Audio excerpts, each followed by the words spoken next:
A Visit with the Doctor by Timothy Shay Arthur. "How are you today, Mrs. Carleton?" asked Dr. Farleigh, as he sat down by his patient, who reclined languidly in a large cushioned chair. "Miserable," was the faintly spoken reply. And the word was repeated, miserable. The doctor took one of the lady's small, white hands, on which the network of veins, most delicately traced, spread its blue lines everywhere beneath the transparent skin. It was a beautiful hand, a study for a painter or sculptor. It was a soft, flexible hand, soft, flexible, and velvety to the touch as the hand of a baby, for it was as much a stranger to useful work. The doctor laid his fingers on the wrist. Under the pressure, he felt the pulse beat slowly and evenly. He took out his watch and counted the beats, 70 in a minute. There was no fever, nor any unusual disturbance of the system. Calmly, the heart was doing its appointed work. "How is your head, Mrs. Carleton?"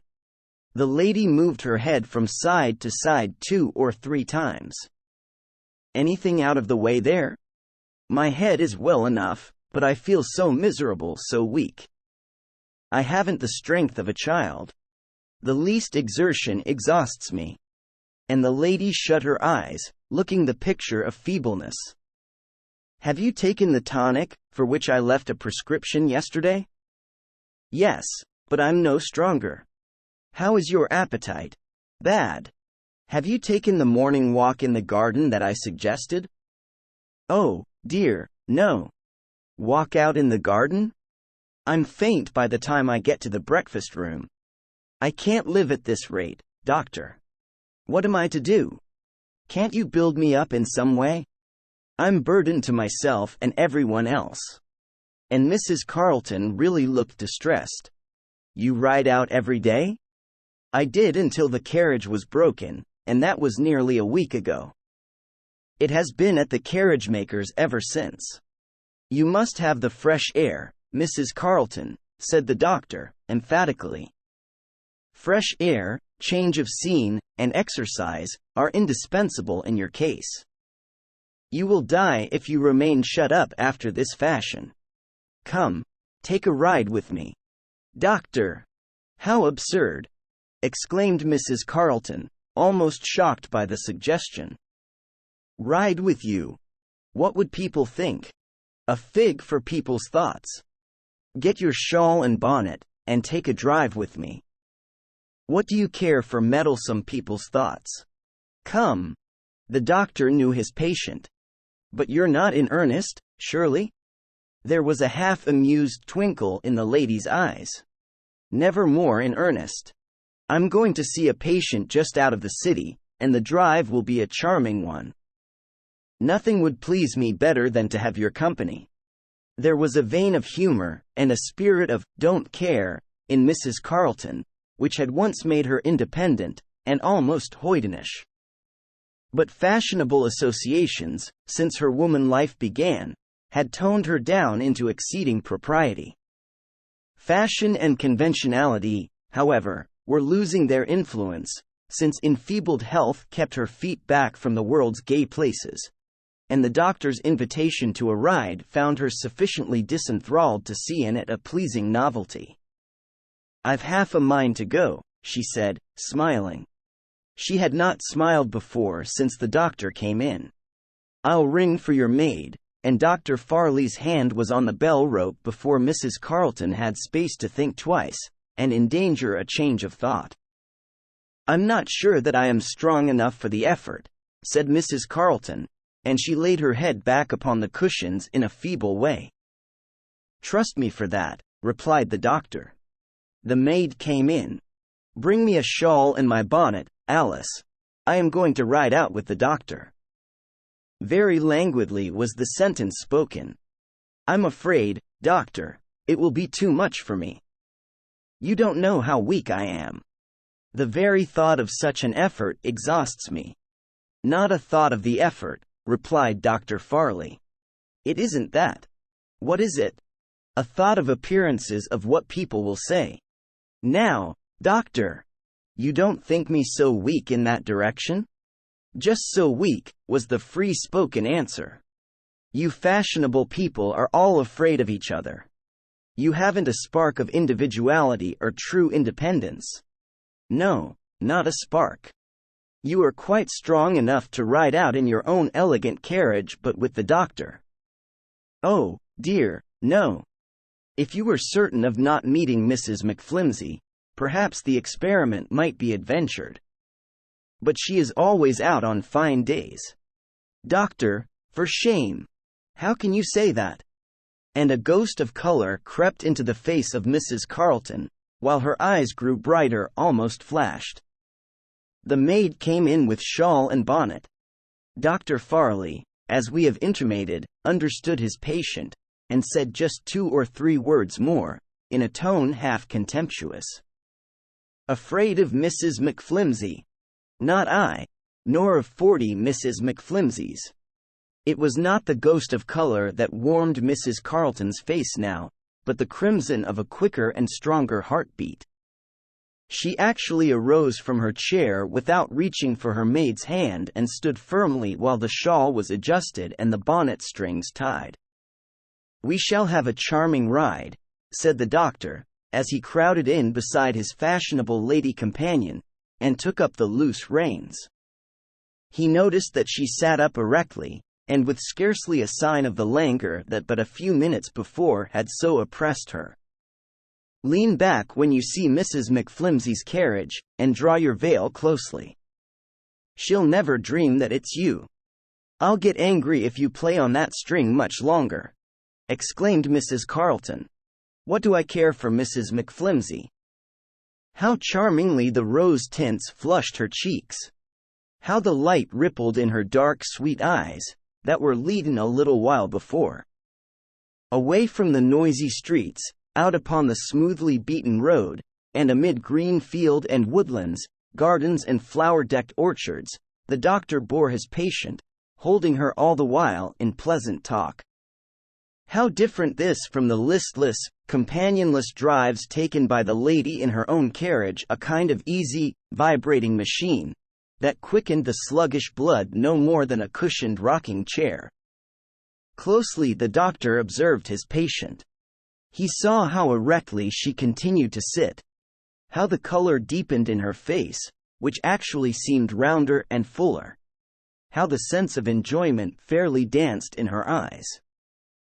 Returning to the city by a different road, the doctor, after driving through streets entirely unfamiliar to his companion, drew up his horse before a row of mean-looking dwellings, and dropping the reins, threw open the carriage door, and stepped upon the pavement at the same time reaching out his hand to Mrs. Carleton. But she drew back, saying, "What is the meaning of this, doctor? I have a patient here, and I want you to see her." "Oh, no. Excuse me, doctor. I've no taste for such things," answered the lady. "Come, I can't leave you alone in the carriage. Ned might take a fancy to walk off with you."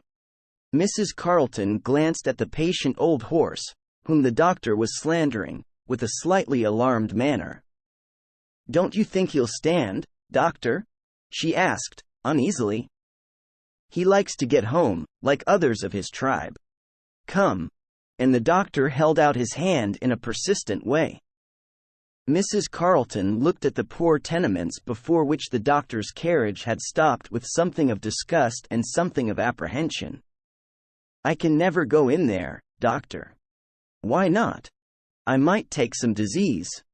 "Never fear. More likely to find a panacea there." The last sentence was in an undertone. Mrs. Carleton left the carriage, and crossing the pavement, entered one of the houses, and passed up with the doctor to the second story. To his light tap at a chamber door, a woman's voice said, "Come in." The door was pushed open, and the doctor and Mrs. Carleton went in. The room was small, and furnished in the humblest manner, but the air was pure, and everything looked clean and tidy. In a chair, with a pillow pressed in at her back for a support, sat a pale, emaciated woman, whose large, bright eyes looked up eagerly, and in a kind of hopeful surprise, at so unexpected a visitor as the lady who came in with the doctor. On her lap a baby was sleeping, as sweet, and pure, and beautiful a baby as ever Mrs. Carleton had looked upon. The first impulse of her true woman's heart, had she yielded to it, would have prompted her to take it in her arms and cover it with kisses. The woman was too weak to rise from her chair, but she asked Mrs. Carleton to be seated in a tone of ladylike self-possession that did not escape the visitor's observation. "How did you pass the night, Mrs. Leslie?" asked the doctor. "About as usual," was answered, in a calm, patient way, and she even smiled as she spoke. "How about the pain through your side and shoulder? It may have been a little easier. You slept?" "Yes, sir." "What of the night sweats?" "I don't think they have diminished any." The doctor beat his eyes to the floor, and sat in silence for some time. The heart of Mrs. Carleton was opening towards the baby, and it was a baby to make its way into any heart. She had forgotten her own weakness, in the presence of this wan and wasted mother, with a sleeping cherub on her lap, all about her own invalid state. "I will send you a new medicine," said the doctor, looking up. Then speaking to Mrs. Carleton, he added, "Will you sit here until I visit 2 or 3 patients in the block?" "Oh, certainly," and she reached out her arms for the baby, and removed it so gently from its mother's lap that its soft slumber was not broken. When the doctor returned, he noticed that there had been tears in Mrs. Carleton's eyes. She was still holding the baby, but now resigned the quiet sleeper to its mother, kissing it as she did so. He saw her look with a tender, meaning interest at the white, patient face of the sick woman, and heard her say, as she spoke a word or two in parting, "I shall not forget you." "That's a sad case, doctor," remarked the lady, as she took her place in the carriage. "It is. But she is sweet and patient. I saw that, and it filled me with surprise. She tells me that her husband died a year ago." "Yes." "And that she has supported herself by shirt making." "Yes." "But that she had become too feeble for work, and is dependent on a younger sister, who earns a few dollars, weekly, at book folding." "The simple story, I believe," said the doctor. Mrs. Carleton was silent for most of the way home, but thought was busy. She had seen a phase of life that touched her deeply. "You are better for this ride," remarked the doctor, as he handed her from the carriage. "I think so," replied Mrs. Carleton. "There has not been so fine a color on your face for months." They had entered Mrs. Carleton's elegant residence, and were sitting in one of her luxurious parlors. "Shall I tell you why?" added the doctor. Mrs. Carleton bowed. "You have had some healthy heartbeats." She did not answer. "And I pray you, dear madam, let the strokes go on," continued Dr. Farleigh. "Let your mind become interested in some good work, and your hands obey your thoughts, and you will be a healthy woman, in body and soul. Your disease is mental inaction." Mrs. Carleton looked steadily at the doctor. "You are in earnest," she said, in a calm, firm way. "Wholly in earnest, ma'am. I found you, an hour ago, in so weak a state that to lift your hand was an exhausting effort. You are sitting erect now, with every muscle tautly strung. When will your carriage be home?" He asked the closing question abruptly. "Tomorrow," was replied. "Then I will not call for you, but," he hesitated. "Say on, doctor. Will you take my prescription?" "Yes."